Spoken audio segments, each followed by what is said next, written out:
when I first started to hang out in the West Bank, and I would meet Palestinian people, and I would always be careful to do full disclosure at the beginning. You know, I'm not Yehudi, I'm a Jew. And the reaction of the Palestinians would be, Ned, what's your point? So, let's go on. And it's not so in Israel. When I tell my family that I'm going to Ramallah or to Jenin or to Bethlehem, their reaction is, nice knowing you. What, are you crazy? You will be killed. It's dangerous. They hate us. Most Jews in Israel who even care, who even want to talk about it anymore, and the Time magazine article we read it is true, believe what they've been taught to believe. They believe what most Americans think about the Islamic world. It's the same basic process of indoctrination, but even stronger because it's from childhood. And because the threat is so clear and so experienced, it's so existential. So, my transformation,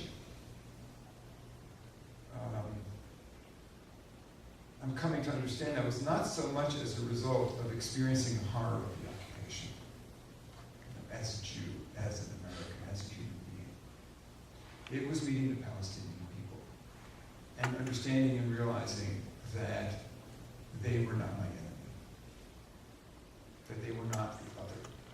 And of course, as a Jew, I grew up with about the other. Right from the Passover Seder right through. In every age, there's a tyrant that rises up to, and it starts with, Pharaoh, and it goes through the Middle Ages, and then it ends up, in my growing up, of course, there were the Germans, and then there were the Arabs. There's some bad guys out there. Now it's the Iranians, right? They're going to kill us.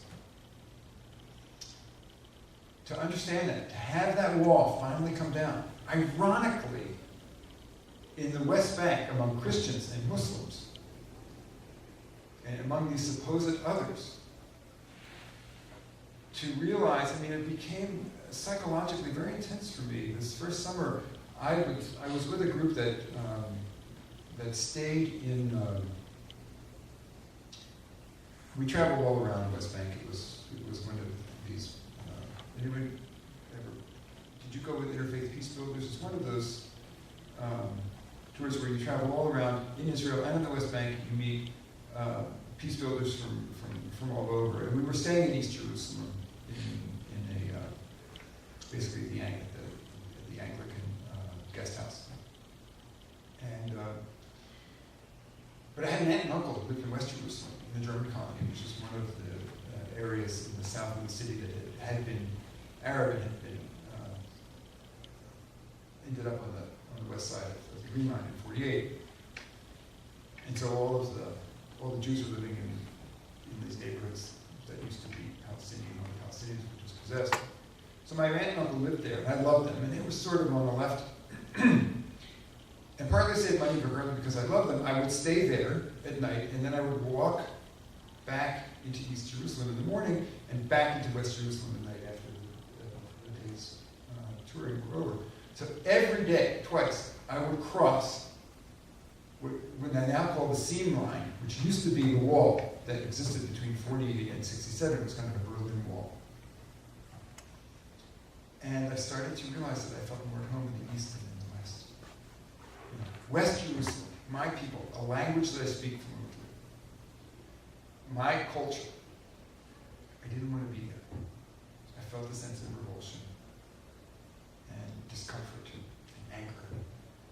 And I would cross over into East Jerusalem, which is, it's weird, because there's no wall there anymore, no physical wall, but it's still, hardly anybody from the East crosses over to the West, hardly anybody from the West crosses to the East, unless you're walking to the Western Wall, or to go to the Shuk inside the Old City.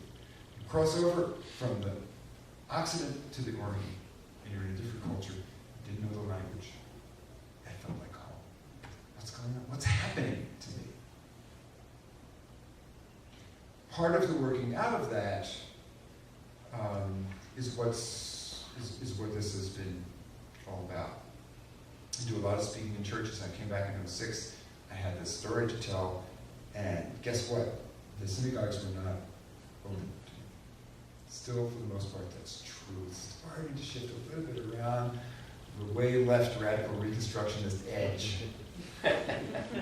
But still, most rabbis, even if they are sympathetic these days, this was explained to me in Birmingham, Alabama a couple of years ago by a white Methodist pastor, said, oh yeah, it's like the 60s, you did not get up at your pulpit and talk about integration because you were at the job the next day until it was critical mass.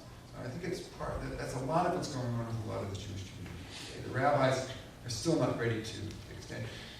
And I think also many of them are still not ready to see what is to be seen and to feel what there is to feel. It's a big, big shift. So the rabbis that are speaking that way today, and I can count them on one hand, are really prophetic.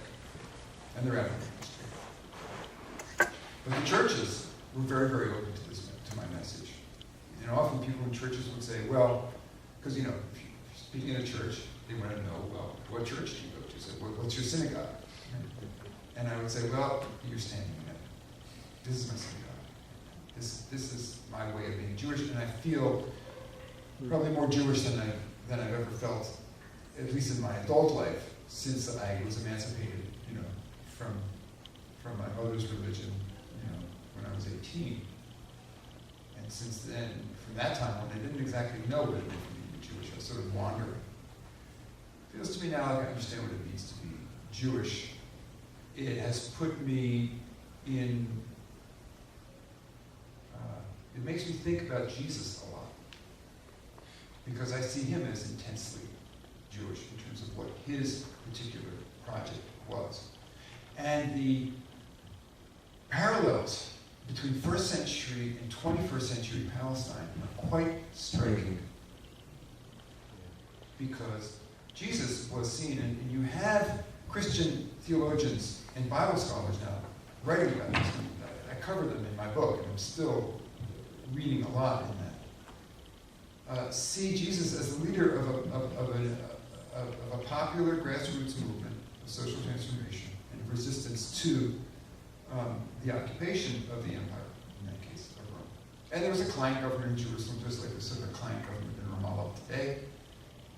And the Palestinians of that day, who were the Judeans, are involved in a lot of the same kind of struggles as the Palestinians of today. So Palestinian liberation theology feels to me a lot like what